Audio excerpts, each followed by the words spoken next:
good afternoon, good evening. Thoughts are free or aren't they? In the next half hour, I want to provide you a bit of an insight into what AI and medical imaging can do, where we're going, and what kind of problems we're having in this area. You can only see the outside of people's heads. Now, you've heard that already. Look left, look right, you see everyone's different. We're different in sex or gender, in sort of the color of our hairs, the color of our skin, and all of those are pretty easy to recognize for us. But of course, we're also different in terms of internal values, internal properties, something like personality. Am I someone who likes risk? Am I social? Do I like order? Am I chaotic? But also your skills. Can I concentrate very well? Etc. All of those might be different. Now, importantly, we can easily detect differences in these kind of outer properties. We can only detect very, very small parts and very little about the inner properties of people. Why is that important?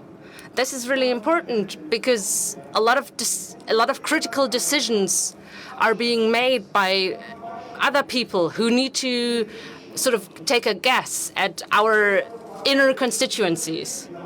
In the medical field, should someone go to early retirement? Do I believe his chronic pain?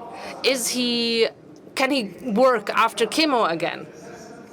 But even outside of medicine, think about interviews, think about assessment centers. It's always about someone who decides. He decides about sort of a decision based on something he can't really see or realize. There's a whole discussion in law about our victims or people who are in front of a court, are they actually reliable? But also, should we let people leave this kind of preventative detention? Now, this is really important in all of these decisions, and what we're seeing is that a lot of critical decisions are currently being made based on guesswork of your inner constituency. And how are we doing this? There's basically two ways. One is interview or watching, talking. There's some advantages. You can be quite flexible. You can get a pretty broad idea.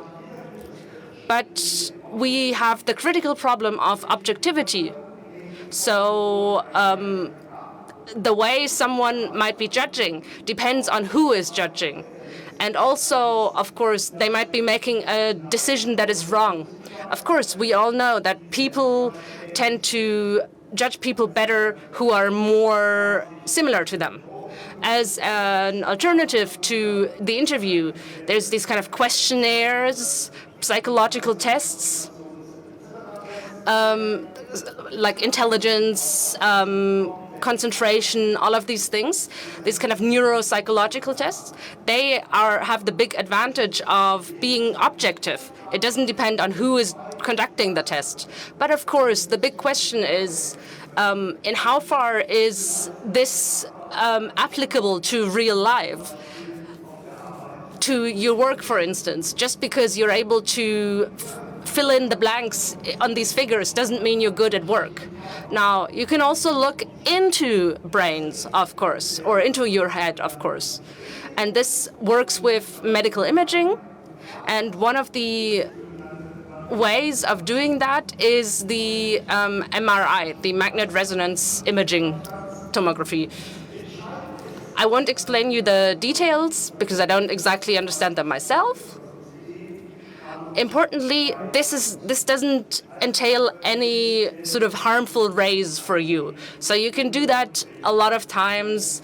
There's no negative consequences that you can expect. And this MRI allows us to see pictures of a patient's brain. As an example, an anatomic brain. So this is basically a cut-through slice of the brain, you could say. But we can also measure the function, the activity of the brain. So there's an animation through the seconds or minutes, how are activity levels in different regions changing. And you might be seeing it doesn't really look random. It looks like there might be networks that are activated or deactivated. So we, in general, have the opportunity to look into your head as well. But how do we go from these pictures to decisions about people or statements about people? And this is where machine learning can come in. Imagine a picture like this constitutes 10,000 or 100,000 pieces of information. And you, me, all of us can never get patterns from just looking at these pictures. Why? Because we're not able to look at 10,000, 100,000 different aspects at the same time. But in being able to look at all of these information at the same time, there is the real power of machine learning, of artificial intelligence. And I hope I don't bore many of you, because I brought a small illustration of the kind of patterns that you can see. So this is a cartoon example. There's two groups, basketball players in blue, sumo ringers in red, and they're not really different in terms of size. So if you see someone's size, you know, well, you can't be able to distinguish between the two groups. You can't say, well, this person is definitely part of one group. The same is for the same goes for the weight. Now, also interesting, you would think that sumo wrestlers are a lot more heavy than basketball players, but actually they're not. Basketball players also tend to be quite heavy. But here it's also the same. If you only know the weight, you won't be able to distinguish between sumo wrestlers and basketball players. But if we're looking at both of these variables at the same time, suddenly we have a pretty clear distinction of these two groups. Of course, in reality, in your brain, it's not as easy, but the same basic principle applies here as well. So every single variable, every single network, every single area of your brain doesn't tell you a lot about how people actually are. But looking at all of them at the same time, looking at maybe not 2, but 100 variables at the same time, does allow very good individual conclusions to be made. Let's look at a practical application. I brought you 2 brains on the left on the brain. These are different people. I hope you'll see that, even if it's the first time you've seen these kind of images. You can see, and also if you're sitting in the back, for instance, you can see that these black areas are smaller on the left, bigger on the right. Now, I can tell you that these black areas are spinal fluid. So where you see the black, these spinal fluids, the brain isn't there. So now let's think of what kind of illness could the person on the right have? What kind of illness actually destroys some brain?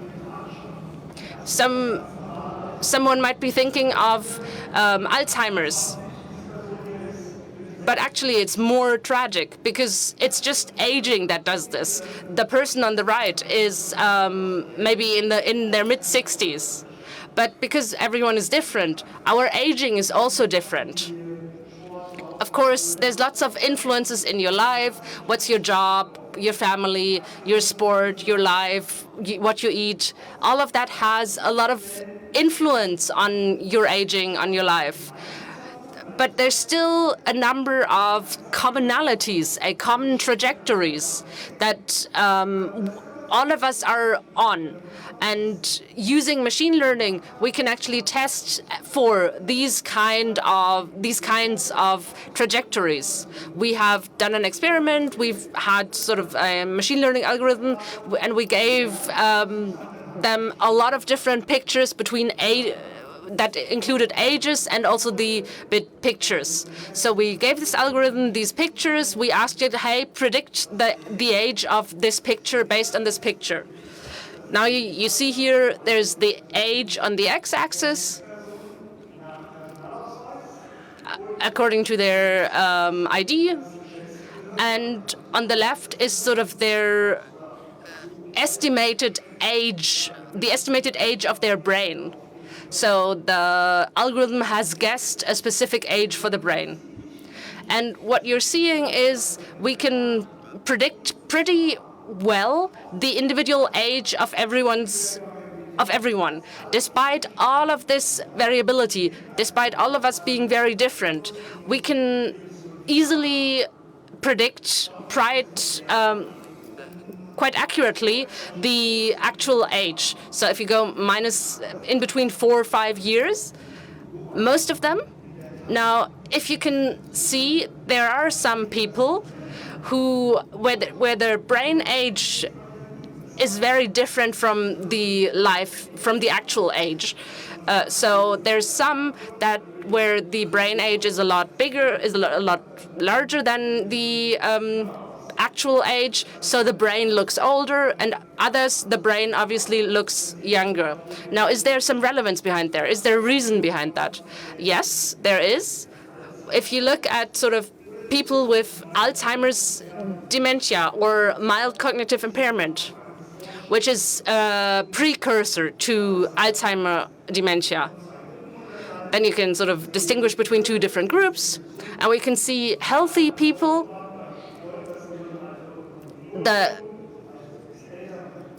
The sort of difference between brain and actual age is around 0. Some people look a little bit older, some people's brains look a little bit older, some people's look a little bit younger, but it's around 0 roughly.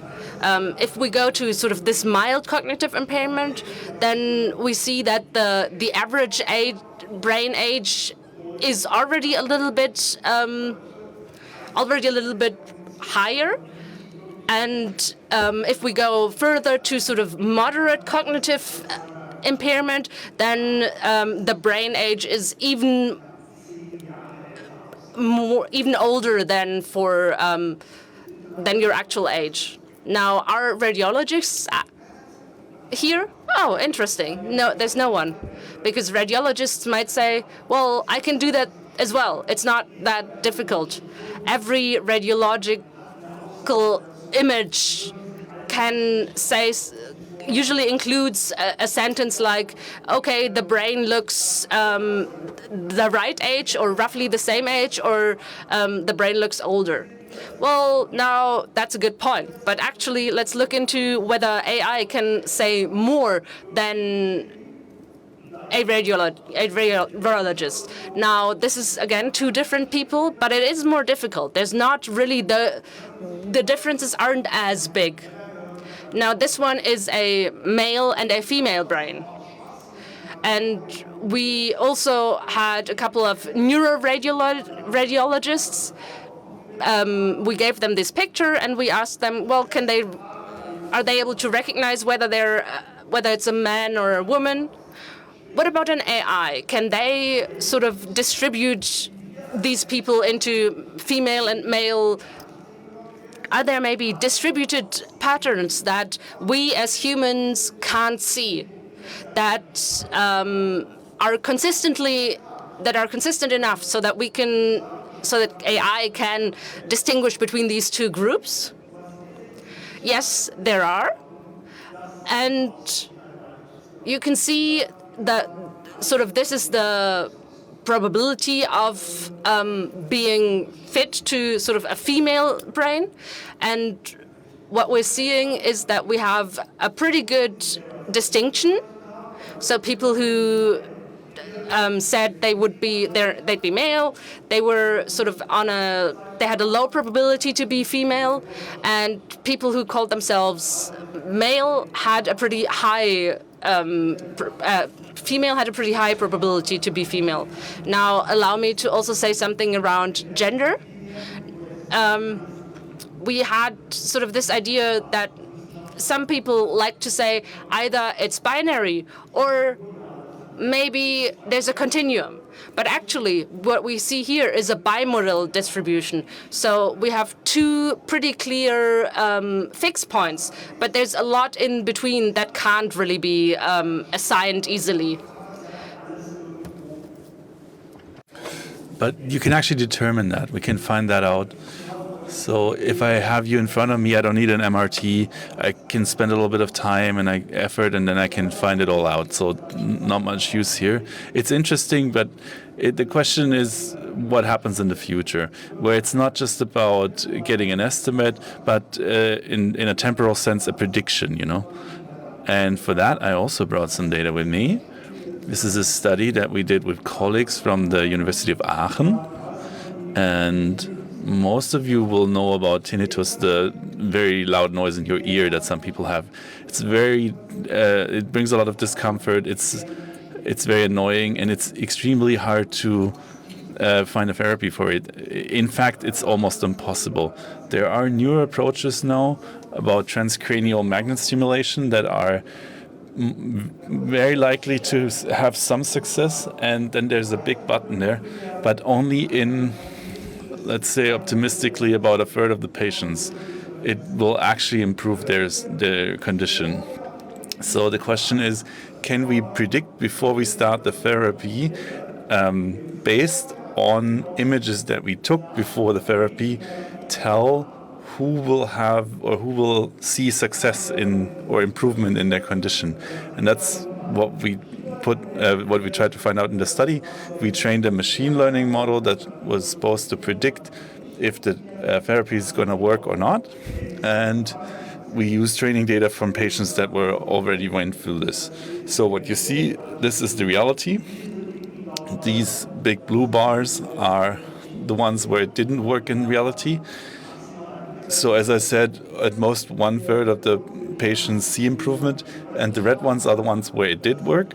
And this is the prediction.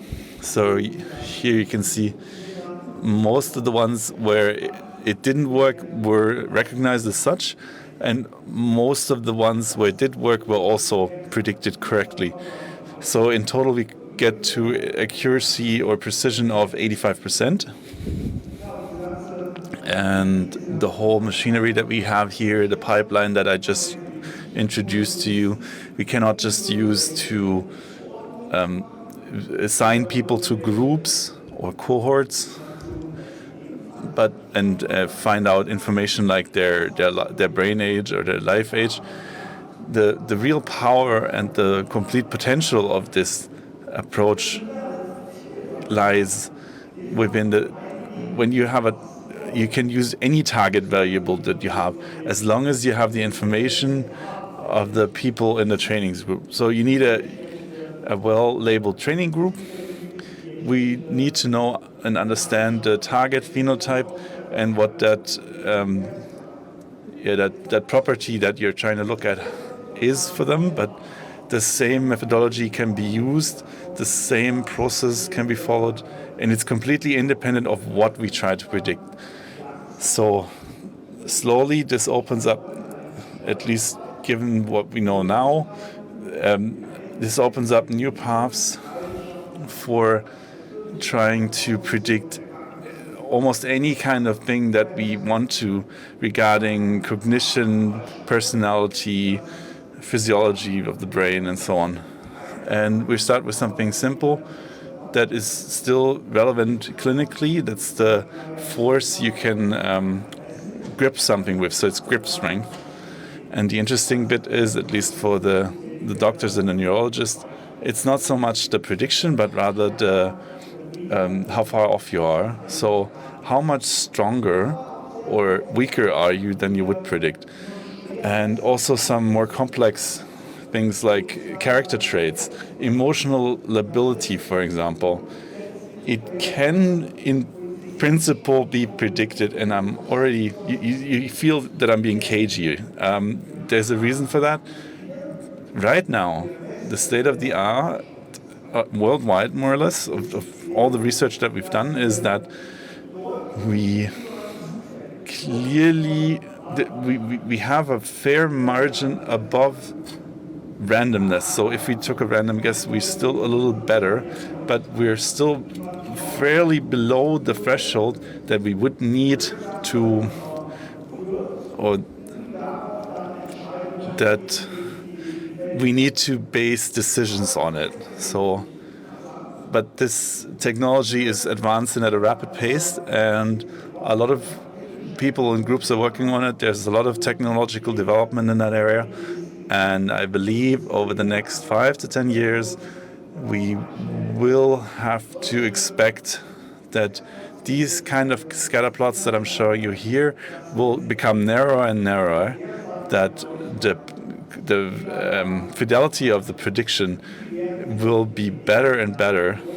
The margin of error will become lower, and we will have the perspective that we can get estimates for very complex predictions. For example, as I said before, like applicants for jobs and so on, that can be, these processes can be replaced with a 10-minute scan of your brain, and utilizing the data you just gathered, you can read the traits that you're interested in that person.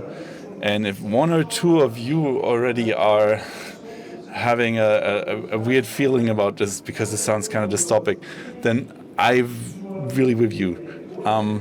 We're not just looking at improving the technology right now, we're currently also looking at the ethical aspects, the legal aspects and so on of this. And one very important aspect for this, I just exemplary here, is the acceptance for this. So let's say you are this poor old lady here, and you get the following statement. You have to take this medication, and it has a lot of side effects, but it's good for you. Show of hands, who would take it? Okay, I thought there's a lot of technologically interested people here. So this is, let me be your the doctor. And I'm going to say, okay, with your pulse and the sounds I heard from your lung, and considering that what you told me about your fatigue, I would suggest you take medication X. And if you have problems, we'll take another look. And who would take it? Yeah, almost all of you. So why? Do I have a better accuracy than the machine? I actually don't think so. And there are two aspects here that are interesting. We tend, as humans, to value, or we estimate that people who we don't know their expertise of, we usually tend to ascribe a very high expertise to them. And for machines, it's the reverse. If I don't understand their accuracy, I usually assume it has a very low one.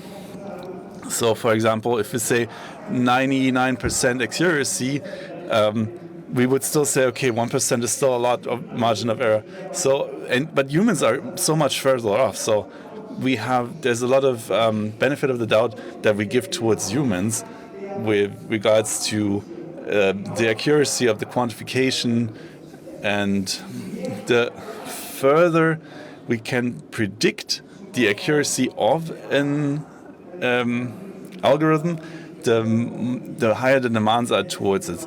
And there's one more benefit that the human has. They kind of they can connect to your sort of your feelings and your prejudices, and that helps them convince you.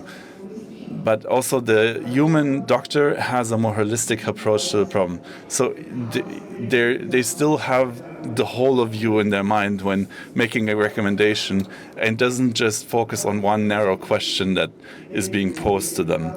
And this is very important because when we see that the algorithms are objective, so in a certain way, the decision doesn't hinge on the observer, but you still have a problem with bias, fairness, and discrimination. So there's another work where we trained a lot of algorithms on a very large sample of Americans, especially.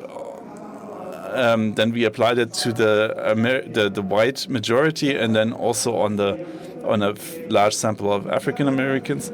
And you can see that the ones who are underrepresented in a total sample, then it can go wrong in all sorts of ways.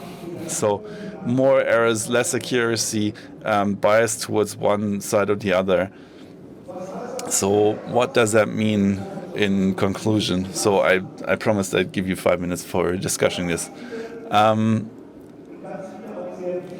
A whole lot of important discussions and decisions are already taking. They're trying to find out your inner state of mind, your sentiment, and in the future, this imaging technology and AI will allow to more effectively and objectively try to get an estimate of those values that we're trying to look at. And the technology is only just starting. It's developing rapidly.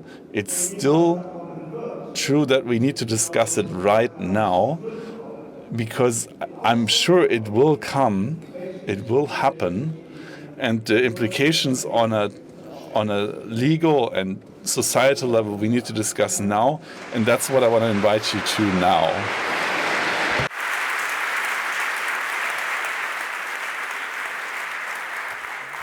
Vielen Dank, Simon. Thank you, Simon.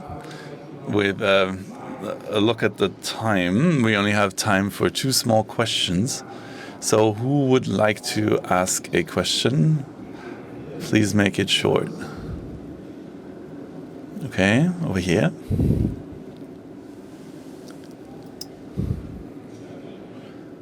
Thanks a lot for the talk.